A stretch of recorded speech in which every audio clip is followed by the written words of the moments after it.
கன்னியாகுமரியில் மனைவியை கொலை செய்துவிட்டு சடலத்தோடு தூங்கிய கணவனை போலீசார் கைது செய்துள்ளனர். வீட்டோடு மாப்பிள்ளை என தரக்குறைவாக பேசியதால் மனைவியை கழுத்தை நெரித்து கொன்ற சம்பவத்தின் பின்னணி என்ன? கன்னியாகுமரி மாவட்டம் கருங்கல் அருகே மத்திக்கோடு பகுதியைச் சேர்ந்தவர் பவிதா. இவருக்கு டார்வின் என்பவரோடு திருமணம் நடந்து 2 மகன்கள் இருக்கின்றனர். வசதியான குடும்பத்தைச் சேர்ந்த பவிதாவுக்கு சிறிய அளவில் உடல்நல பிரச்சனை இருந்து வந்துள்ளது. வீட்டோடு மாப்பிள்ளை என்பதால் நாளடைவில் டார்வினுக்கு கொடுக்கப்பட்ட மரியாதை சிறிதாக குறைந்துள்ளது. இதன் காரணமாக அவ்வப்போது கணவன் மனைவிக்கிடையே தகராறு ஏற்பட்டு வந்துள்ளது. இந்நிலையில் கடந்த வெள்ளிக்கிழமை 2 குழந்தைகளும் தாத்தா வீட்டுக்கு சென்று விட்டன. அதன் பின்னர் கணவன் மனைவி இடையே மீண்டும் தகராறு ஏற்பட்டு வாக்குவாதம் ஊற்றியுள்ளது.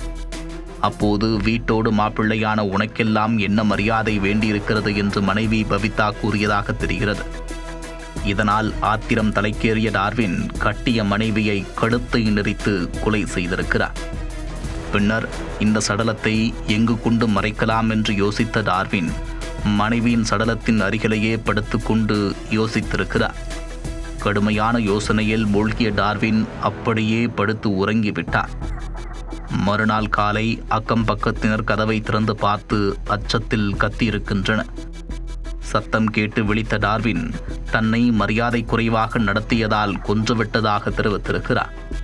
தகவலின் பேரில் சம்பவ இடத்திற்கு வந்த கருங்கல் போலீசார் உடலை கைப்பற்றி ஆசாரிப்பள்ளம் அரசு மருத்துவமனைக்கு அனுப்பி வைத்தனர்.